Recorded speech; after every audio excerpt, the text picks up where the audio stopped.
All right, we start with the results from yesterday's packed primary day, and it effectively ended with a major win for President Trump in the most expensive U.S. House primary ever.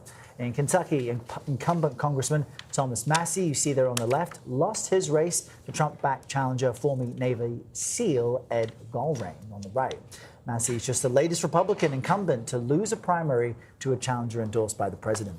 CBS News senior White House and political correspondent Ed O'Keefe is in Hebron, Kentucky with more. Welcome to the most expensive congressional primary ever. Kentucky Congressman Thomas Massie, the latest in a long line of Republicans defeated after falling out of favor with President Trump. In his concession speech, Massie made a pointed jab at his opponent. I would have come out sooner, but I had to call my opponent and concede, and it took a while to find Ed Galrein in Tel Aviv. After more than $32 million spent by pro-Israel organizations and Trump-backed groups helped power Ed Galrein's campaign. There is a yearning in this country for somebody who will vote for principles over party. Massie and Trump disagreed on the war with Iran, the Jeffrey Epstein affair, and foreign aid to Israel and Ukraine. He lost to farmer and former Navy SEAL Galrein, who vows to be a reliable yes vote for Trump. I want to thank President Trump for his support, his endorsement. The president, who encouraged those outside groups to spend all that money, showed no mercy. He was a bad guy. He deserves to. In Georgia, another one-time Trump foe went down as Brad Raffensperger lost his Republican bid for governor. The state's top election official famously defied Trump's demand in 2020 to find enough votes to help him win the key swing state. And even before last night's results, the president jumped into the next big contest, a Texas-sized Republican runoff between Senator John Cornyn and Ken Paxton, the state attorney general. Paxton's faced years of investigations and impeachment attempts over corruption allegations that he denies. Many Republicans fear his controversial record could lose the GOP a seat they've held for more than 3 decades. But Trump says he's endorsing Paxton because he's always been extremely loyal to me. Ed O'Keefe, thank you. CBS News congressional reporter Taurean is in Pennsylvania following other key primary races. Taurean, I mean, all roads always lead back to Pennsylvania, no matter what election you're talking about. But there are some House matchups that are now set in a number of key districts that we're closely watching. Tell us about those. Yeah, what makes this remarkable, Adriana, is the fact that this is a state that avoided that redistricting arms race we were seeing around the country, yet there's still 4 potential opportunities for Democrats in the state to pick up U.S. congressional seats. 1st, 7th, 8th, and 10th are the ones we're talking about. Let's zoom into 7. That's where we saw Bob Brooks, the candidate backed by Governor Josh Shapiro. He's a retired firefighter and a union leader, and he had support not just from the governor, but also from the DCCC, from Senator Bernie Sanders. District 1 is another curious one. Last night we were at the rally for Shapiro in Bucks County. That's where we saw his candidate there win in his primary election to take on Brian Fitzpatrick in November. We're talking about what could be the measure of the strength of Governor Josh Shapiro's coattails, especially as he's potentially considering a run for president in 2028. And Taurean, you actually spoke with Governor Shapiro outside one of the polling locations. What new information did you gather? Yeah, Shapiro made the case that November would be a referendum on Trump and Trump loyalists. However, as we're seeing in the election results last night over the past couple of months, there is clear evidence that President Donald Trump still has significant clout within Republicans across the country. Take a listen to what he's had to say about that. Trump-backed candidates have won in these primaries. Senator Bill Cassidy lost his primary. What's your response to that, considering there's evidence of Trump's staying power in his party? Well, let's see what November entails. I think what's clear is that Donald Trump keeps injecting chaos and cruelty and corruption into our Commonwealth and into our country. People are sick and tired of it. I think you're going to have a national referendum this November on Donald Trump.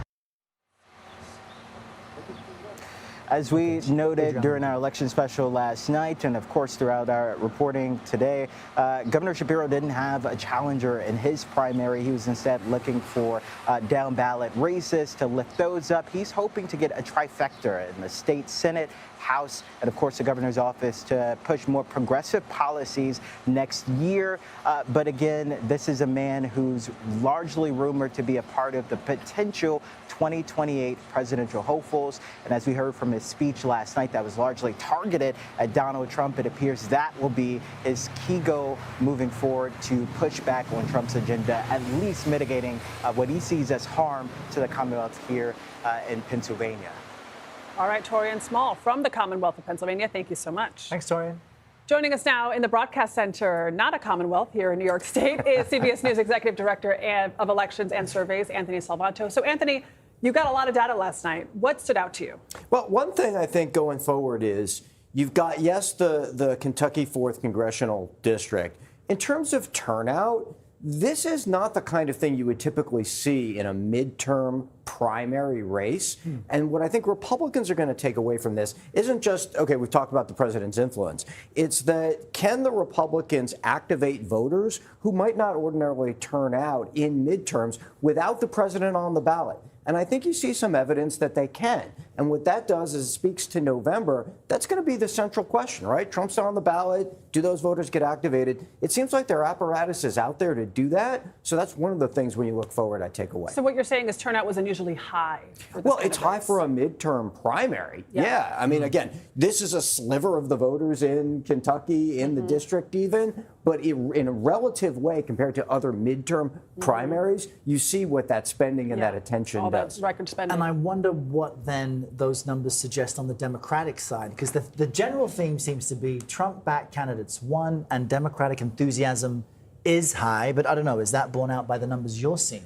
Well, you know, I'll take you to Georgia, and I could take you to Pennsylvania just as well. You are seeing relatively strong Democratic turnout, and it's not just in competitive races. I'm showing you the governor's Dem primary here with Keisha Lance Bottoms, but I could show you a number from Pennsylvania CDs as well. And some people will read that as, of course, Democrats in a midterm, they're going to vote against the president, even though he's not on the ballot, and they might expect high turnout as well. Every indication is that they are activated, and some of these primaries do suggest that. And in our last few seconds, is there anything on redistricting or these new, jurisdiction lines that is giving you any hints of what's to come? I can tell you lots about redistricting, but I'll show you this. When we did polling on this, we saw a couple of things. One is that voters felt that the redistricting going on right now would give diminished political power to black voters and Hispanic voters.